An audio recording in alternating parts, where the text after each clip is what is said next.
Monsieur le Président, je vous remercie de nous donner la parole pour essayer de poser quelques questions à M. Thieboro Camara. On va se relayer, évidemment. Nous poserons quelques questions. Voilà, merci beaucoup. Voilà, M. Thieboro Camara. La première question que j'ai envie de vous poser est celle-ci.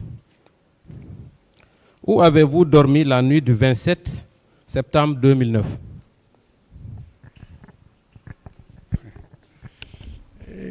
Non, ça. Où j'ai passé la nuit? Oui.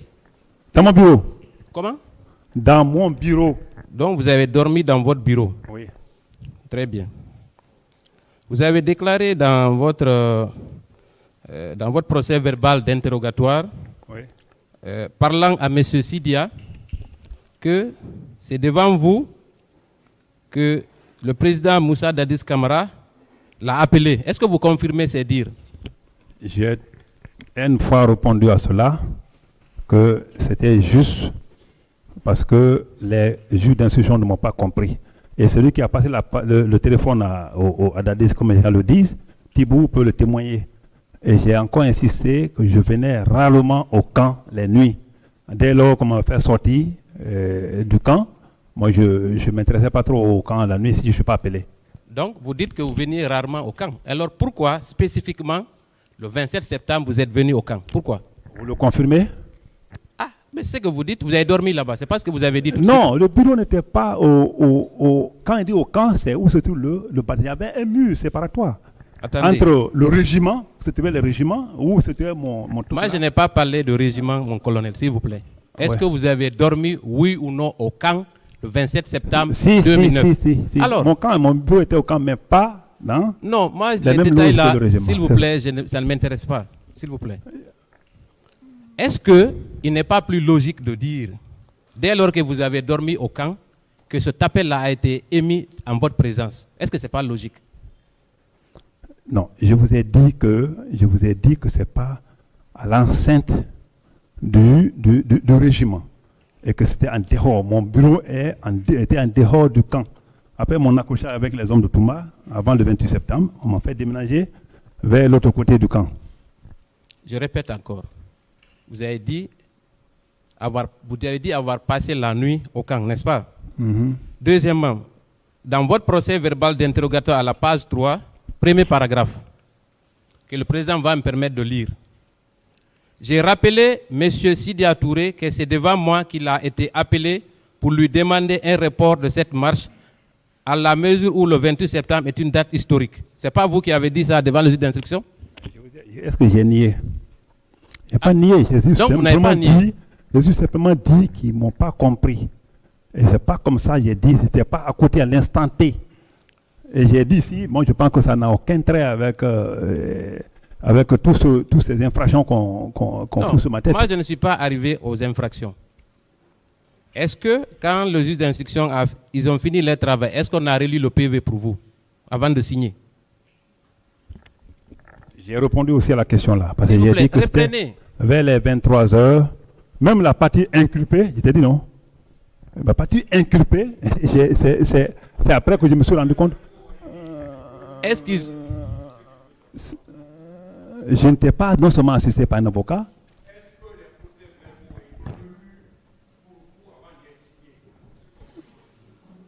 Oui,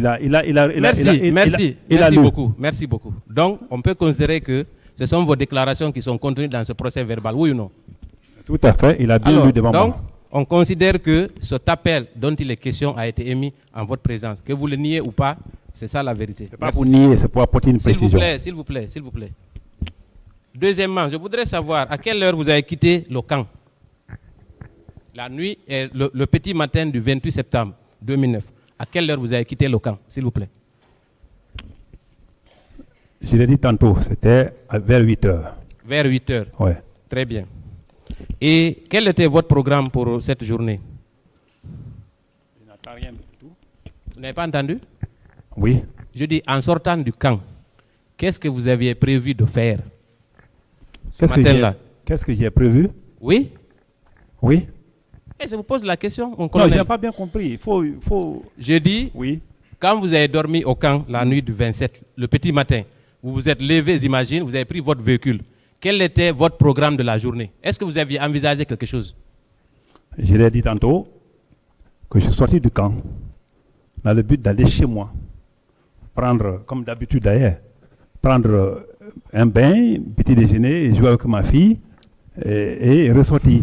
D'accord, merci beaucoup.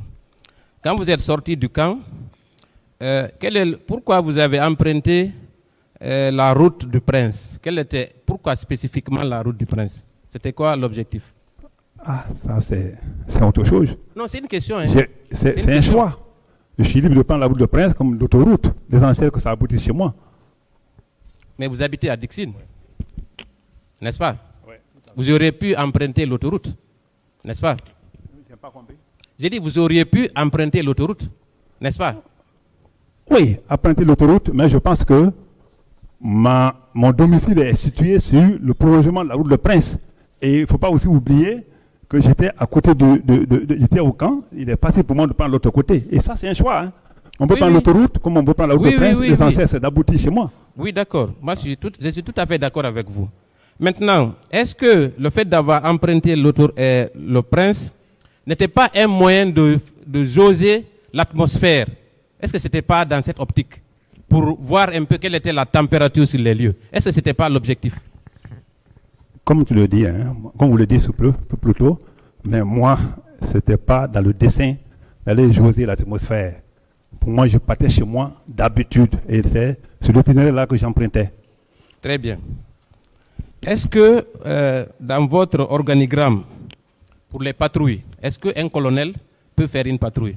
Je suis profane, hein, vous m'excuserez de la question si elle vous heurte. Est-ce que c'est possible? Vous parlez de quel colonel en ce moment? Non, de façon générale.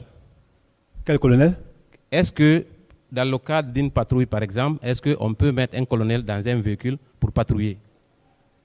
Non, mais ça, la question là n'est pas à moi. Je voulais simplement parler de quel colonel. Parce que les grades ne sont pas limités pour faire une mission. Les grades ne sont pas limités pour faire une mission. S'il n'y a pas d'éléments, si c'est là que le colonel qui peut vraiment faire la chose, il peut le faire. Est-ce que alors, plus spécifiquement, est-ce que le 28 septembre, vous étiez en patrouille sur la route de Prince? Oui ou non? Est-ce que j'ai une seule fois dit, dans ma déposition, comme dans ma déclaration Mais c'est une question, spontanée mon ici, colonel.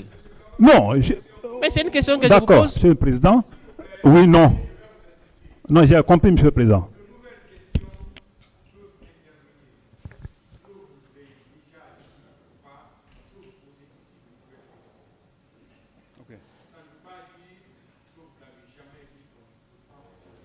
D'accord, compris. Oui. Merci, Monsieur le Président, pour la précision. Est-ce que ce jour-là, vous n'êtes pas passé par Hamdallah Bambeto pour avoir une idée de l'atmosphère? D'accord, non seulement je n'étais pas colonel à ce moment, et Comment? je n'étais pas colonel à ce moment, mais aussi je n'étais pas sorti pour aller chez moi dans le but de faire une patrouille. Une patrouille se fait en groupe, un pick-up ou deux, mais j'étais sorti pour aller chez moi. Et quand on parle de dosage, moi je pense que je n'étais pas dans cet esprit.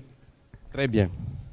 Vous avez déclaré toujours dans votre procès verbal d'interrogatoire, à la page 2, concernant les événements proprement dits au matin, comme d'habitude, du Calfaya, j'ai décidé de me rendre au domicile. Chemin faisant, j'ai constaté des regroupements de personnes qui se sont mis à m'applaudir. Parmi eux, il y avait des bandits et des loubards. Comment vous avez évalué et distingué dans cette foule les bandits et les loubards? Qu'est-ce qui vous a donné cette impression? À quel point? Vous avez dit, quand vous êtes sorti du camp, chemin faisant, j'ai constaté des recoupements de personnes qui se sont mis à m'applaudir. Parmi eux, il y avait des bandits et des loubards. Comment vous avez pu distinguer dans ce groupe-là les bandits et les loubards et d'autres manifestants? Comment vous avez su?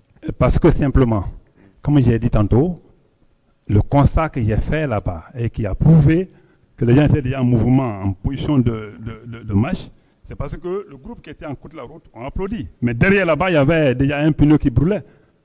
Moi, ça me permet en tant que spécialiste que c'est vraiment les loubards. Est-ce que ce n'est pas ce qui a motivé votre attitude qui consistait à appeler 2 pick-up, notamment au niveau de Hamdallah?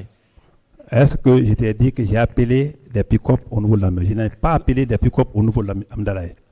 cela ressort des procès verbaux d'audition de partie civile au niveau de Hamdallah. Ah, de partie civile? Oui, oui, effectivement. Non, cela ne vient pas de moi. Si j'ai appelé, cet appel ne vient pas de moi. D'accord, très bien. On va venir à vos services de patrouille. Vous avez indiqué ici que pendant plusieurs mois ou peut-être des années, il y avait deux types de patrouilles, la patrouille nocturne et la patrouille diurne. Est-ce que c'est vrai? Si. Quel est le rôle, quel est l'objectif pour les patrouilles diurnes? Quel est l'objectif? La patrouille diurne? Oui, oui. Mais c'est un moyen de rassurer les citoyens. Il y a souvent les polices de proximité. À l'époque, il n'y avait pas de police de proximité. La patrouille diurne a rassuré les citoyens. Et à l'époque, il ne faut pas oublier, hein, bien on fait semblant d'oublier, à l'époque, il y avait souvent les attaques nocturnes, les attaques diurnes. La Guinée et toute la population le sait. Même vous-même, vous le savez. Attendez, pour les patrouilles diurnes là, c'est de quelle heure à quelle heure? Je voudrais savoir, campez-nous un peu l'intervalle. C'est de quelle heure à quelle heure? C'est de quelle heure à quelle heure, s'il vous plaît? La patrouille diurne, oui. Ça, je pense que le responsable de la patrouille pourra vous dire ça. À ce que je sache, mon colonel. À ce que je sache, mon colonel. Mais si je ne connais pas plaît. exactement de quelle heure à quelle heure, il n'y a pas d'heure exacte pour dire vous sortez à telle heure, vous rentrez à telle heure. Alors, habituellement. Dans ce cas, pour mieux vous élucider, il faut mieux se référer au commandant de la patrouille qui a été même entendu par les juges d'instruction. Je pense que son PV peut vous éclaircir plus. Maintenant, c'est que moi je voudrais savoir. Est-ce que c'est vous qui êtes le responsable, qui étiez le responsable des services spéciaux de l'époque? C'était vous le responsable, oui ou non? De quoi? C'était pas vous le responsable de ce département, de ces services spéciaux? C'était pas vous? Absolument. Alors, quand il y a des patrouilles, on ne vous rend pas compte? Quand il y a des patrouilles? Oui. Oui. Si. On dit que nous sommes sortis aujourd'hui, on est rentrés pour manger. Généralement, on mangeait entre 12h et 14h. Les gens pouvaient rentrer à 12h, pouvaient rentrer à 14h. Ça dépend de la distance parcourue. Les gens pouvaient aller jusqu'à Ansumania. À l'époque, il était une brousse. Et vous voyez. Maintenant, prenons un seul exemple d'un compte rendu. Est-ce qu'on peut dire que diurne, c'est à partir du matin? Est-ce que c'est possible pour un profane? Diurne. Les patrouilles diurnes, c'est au petit matin ou c'est la nuit? Dites-nous, éclairez-nous, mon colonel, s'il vous plaît. Diurne, pas que la nuit encore. Je vous dis que la partie diurne, ça dépend de la distance parcourue. Il peut aller le matin, tôt, s'il doit commencer très, très loin pour venir, hein, comme il peut aller tardivement. Ça dépend de l'officier de planification. Mais ça peut aller jusqu'à 13h, 14h, comme vous l'avez indiqué. N'est-ce pas? Même au-delà, ça dépend de la distance. Même si vous allez à Koya et revenir, c'est pas évident. Très bien, très bien. Et ça consiste en quoi, concrètement? Je l'ai tantôt dit que la patrouille diurne consiste ici, non seulement pour rassurer les citoyens, mais... En quoi faisant? Rassurer les citoyens, en quoi faisant? Oui, mais vous savez qu'à l'époque, les gens débarquaient les autres dans les voitures. Les gens, quand nous on venait à l'époque de CNDD, tout le monde sait dans quel état on a trouvé la Guinée en termes de criminalité organisée. Si c'est parce que c'est un problème aujourd'hui, vous posez en quoi faisant, c'est bien. Mais je pense qu'ils ne faisaient que leur mission. Vous savez, moi je reste toujours sur ma faim parce que le 28 septembre, la patrouille diurne dont il est question, elle devait quitter de quel endroit à quel endroit? Est-ce que vous avez une idée? Je pense qu'il y avait un responsable de patrouille qui a été entendu devant le tribunal, devant le cours de juge d'instruction. Je pense qu'il faut se référer à sa déposition. Il ne vous a jamais fait de compte rendu? Ce jour? Oui. Oui. Ce jour? Oui. Non. Après, le lendemain, par exemple, des événements, il ne vous a pas fait le compte rendu de la patrouille? Mais mon frère, ces détails-là, comme tu dis comme ça, la patrouille nocturne, la patrouille diurne, le jour du 28 septembre, avec tout ce qui s'est passé là, et vous voyez, pendant que les gens sont en train de réfléchir, parce que un ou deux ou quelques citoyens ont trouvé la mort. C'est à ce moment qu'il faut dire, j'ai fait la patrouille, on a trouvé un bandit ici, ou bien on a trouvé un sac de chambre indien par là. Donc, je n'ai aucune idée par rapport à ça. Donc, vous ne contrôliez pas vos services alors? Si. D'accord. Ça veut Je vais vraiment pas passer. dire Le ça. tribunal appréciera. Ok. Deuxièmement, vous avez indiqué ici que vos patrouilles diurnes n'avaient pas en leur possession des armes. Est-ce que vous confirmez ça? C'était des consignes données. La patrouille d'une sans armes et la patrouille nocturne armée. Parce que deux fois, on était affaire aux grands bandits. Je pense que le peuple de Guinée s'en souvient encore.